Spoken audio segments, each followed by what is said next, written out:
I forgot the beauty of life. Everything seems meaningless.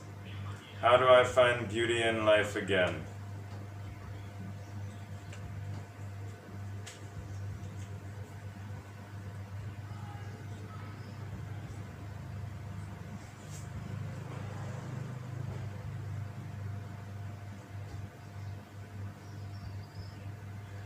Life is beautiful because it's meaningless.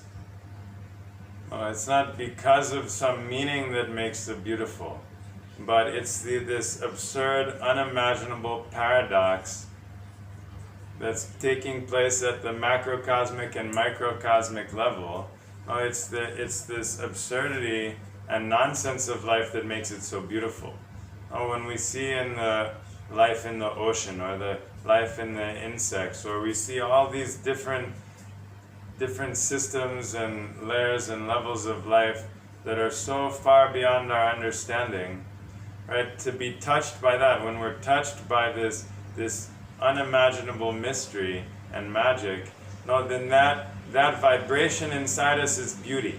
Beauty is not just something that looks appealing, right? Just some shots. That's why all this airbrush photos, all this is that beauty.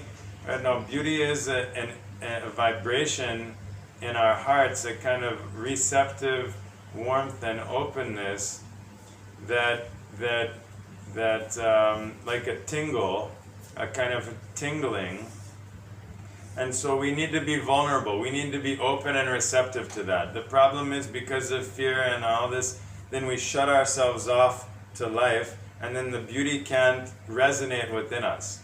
It's like we're in our house and it's dark, and we're complaining it's so dark in the house, but we never open the doors and the windows.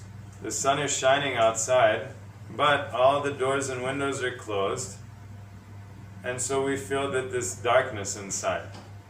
And so in the same way, right, then the beauty is in everything, everywhere, but it has nothing to do with aesthetics. It's not at the physical appearance, but it's again, the same vibration of aliveness, this fire that we call fun. That same vibration is beauty.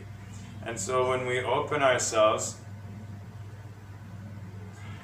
to the beauty, then it's dancing within us. It's dancing in our hearts. It's dancing in our eyes, on our skin, on our tongues.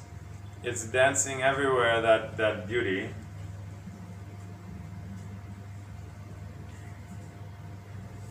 But not because of meaning. The meaning is trouble. Meaning is always, meaning are rules, expectations, and conditions. So the meaning is always going to cut us off from that free flow of creative life, from the mystery. So we don't need any meaning, but instead to dive into the mystery, of course nature is so useful for reawakening this sense of beauty. Now, many of us are locked inside or somewhat inside, but still there's so many moments. We have a window or a balcony or a rooftop or a garden, or we can take a walk, we can go for a bike ride.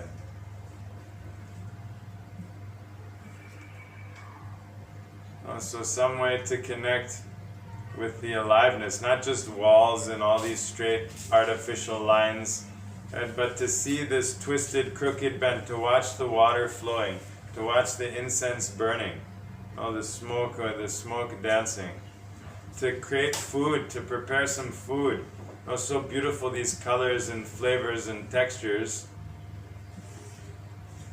Right now is the radical call for us to live and experience the beauty of life in moment to moment, in the little moments. Now is the best time.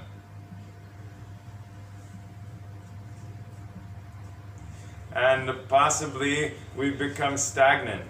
No, we have to keep our heart pumping. No, we maybe do some vigorous movement, some jumping, or running, or dancing, or some kind of high intensity, something to get the heart beating, the cells vibrating, the juices flowing. Right? Because if we're stuck and stagnant and heavy and behind all the time behind the screen and like that, then it's where, you know, gravity is pulling us down, and we need to wake things up, shaking even. Osho had beautiful shaking meditation, shouting meditation, right? Because the problem is the energy is trapped inside, it's stuck. Things aren't moving but stuck. So we have to make sure to keep it moving. The energy moving, the life moving inside. And then naturally we're touched by these moments of beauty, moments of love, moments of gratitude. Also, maybe at first we need to do some exercise where we, for 5 minutes, we're writing and looking for what this beauty, where do I see beauty? 5 minutes looking for gratitude. And we have to awaken that vibration within us. Sometimes it's sleeping, and so we have to jumpstart, you know, with some kind of fixed practice. So all these things.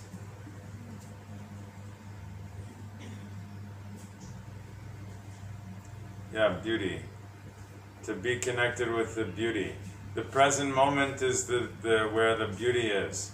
The beauty is never in the past or the future, and the mind is always in the past or the future. So the beauty will never be in the mind.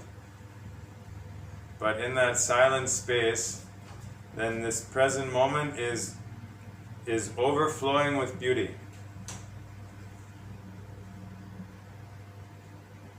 Because the current of life itself is beauty.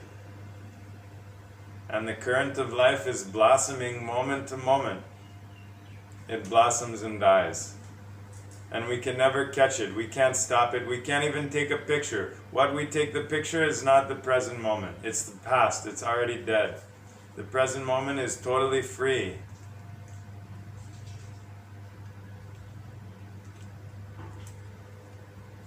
So when we experience that total freedom, which is the present moment, which means no identity, no I story, no personality and job and gender and age, all of that. When all of that disappears, even for a split second, then we're filled with that infinite light, the sun of life, and that we may experience as creativity, we may experience as inner strength and confidence, we may experience it as wisdom, we may experience that as love, we may experience that as beauty, but it's one and the same energy. You know, like the sun with many rays, we have all these rays of the inner light, of the light of the spirit, the light of the heart. Again, kindness, creativity, peacefulness, love, wisdom, beauty, inner strength.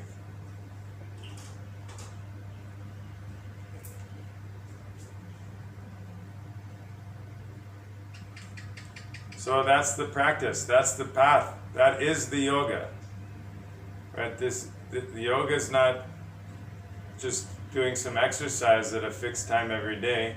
The yoga is maintaining this perspective, establishing ourselves from this grounded stillness in the heart, and continually learning, dancing with life,